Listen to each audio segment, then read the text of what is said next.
You ready? You want to go outside? You can go outside for a walk?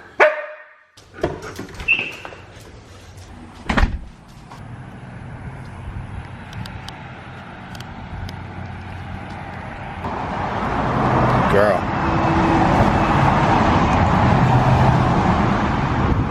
Hey everybody, welcome to another episode of 60 Formula. Hope you're doing well today. Today we're just walking Miss Gila's big old fluffy booty around the block. And in our walk today, we're gonna be teaching you some amazing tips that are gonna help you walk your dog a whole lot better if they're pulling and tugging, because most of the time, these guys like to pull and tug whenever you're going on a walk. Break.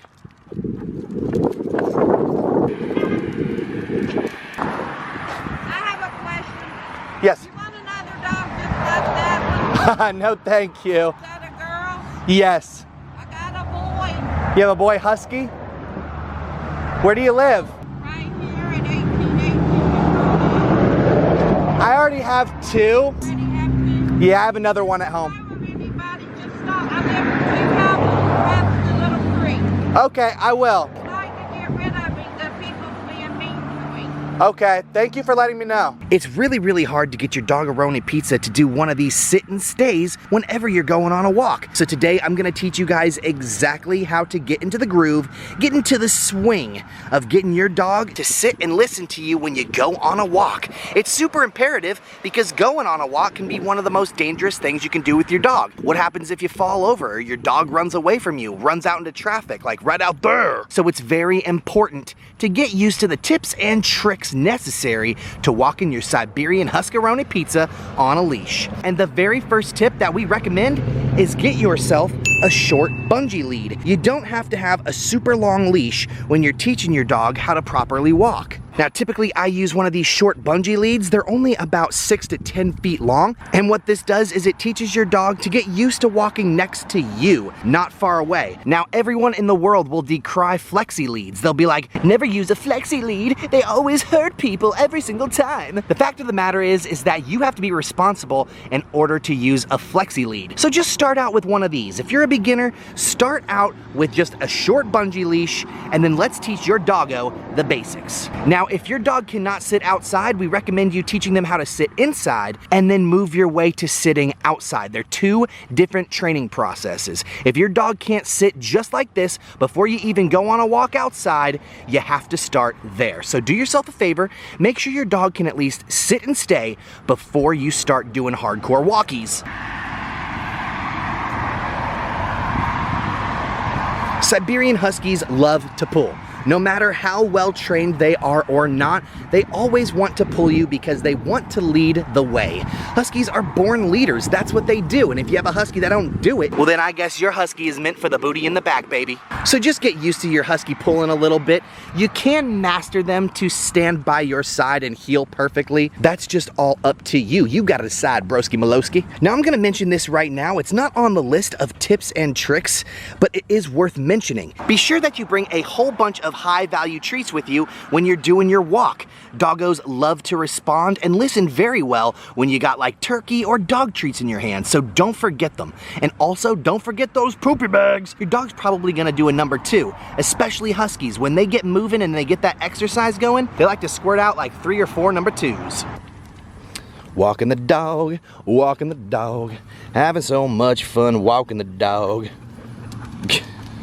Now, I do say a lot on the channel that you should wear a harness whenever you're walking your Doggeroni pizza. Harnesses are just amazing because they pull at the shoulders of your dog when you're walking them instead of the throat. But I want to say this whenever you are teaching your dog to walk. Try and use a neck collar like I'm doing here, because this is going to get their attention the most. When you pull on your dog at their neck, which you shouldn't do, you shouldn't practice that because it does hurt their neck and their throat. But when you pull at their neck, when they're being pulled from their neck, they tend to stop the behavior that they're doing faster. Whenever Huskies are being pulled from their shoulders in a harness, they don't really care about that. So, you know, if you want to stop your dog, okay, thanks for the Twitter message, Diane. If you really want to knock out that pulling and that tugging, go ahead and put a neck collar on them because this is going to keep them closer to you and it's going to keep them more controlled. When a doggo gets older and they get more used to walking around, that's when you can use the harness, especially if you're thinking about going out in public. Ooh, look at this nice loose leash right here. I love it.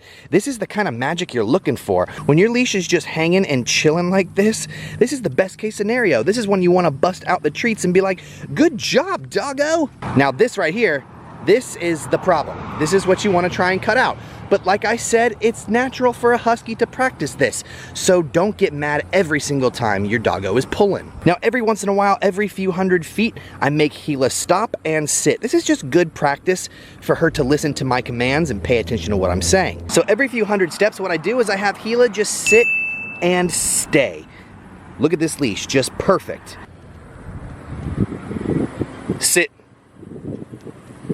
Good girl, that's good girl. So one of the biggest tips that I always offer people is that progress is the reward and digress is the punishment. So if they're doing something you don't like, look, that's pulling. That's a good girl.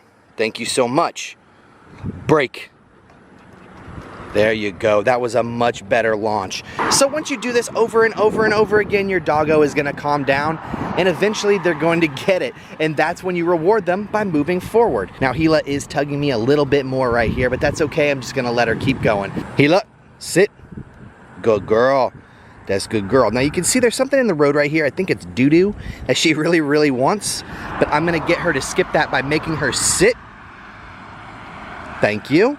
And I'm going to tell her to stay, stay, stay. And now basically I'm standing directly on top of whatever it is that she wants. So I'm just going to block that from her. She's not going to be able to access that. Break. Ah. Gila. Gila. Go ahead. Go ahead. Thank you. So that's how you basically dodge objects that are on your walk.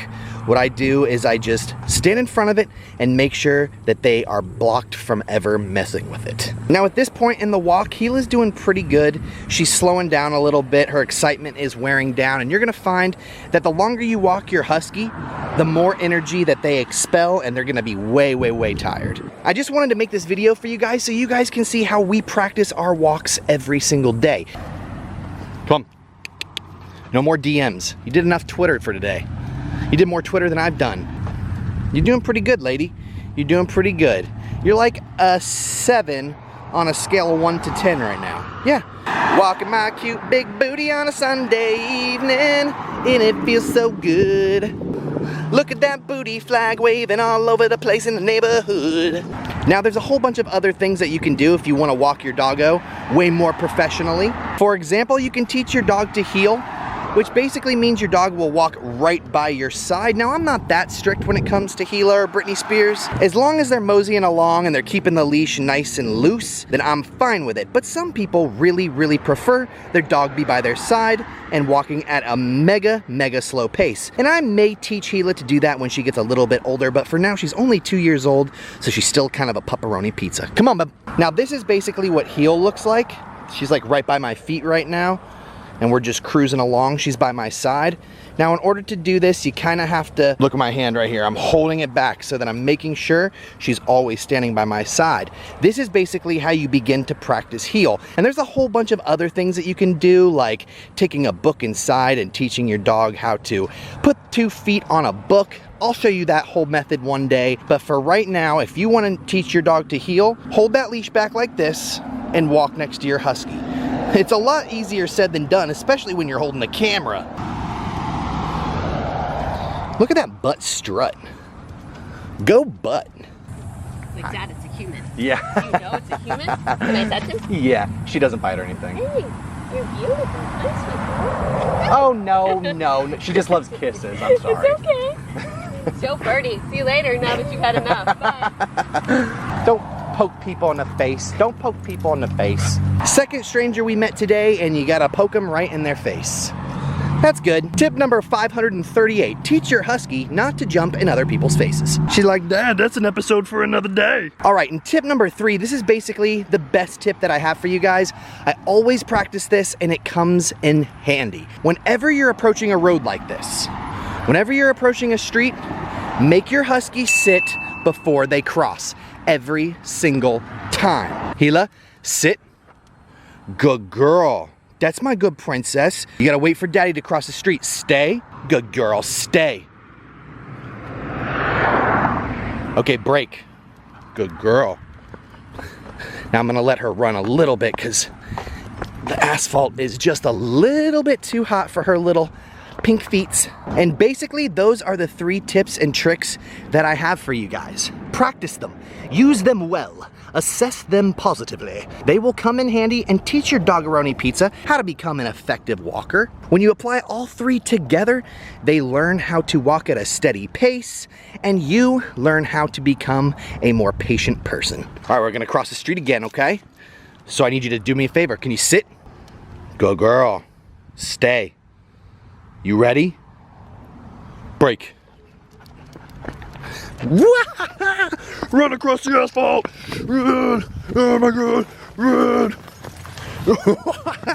We had a blast hanging out today. It was so much fun teaching you guys how to properly walk your Huskaroni pizza. Look at Gila, she's like, I'm poopity doopity. I'm number 2. If you guys had fun today, on today's walk, hit that like and hit subscribe so you don't miss any more Huskaroni pizza episodes. And we'll see you next time with another episode of Guess What? Yup, you guessed it, whatever we make. Peace!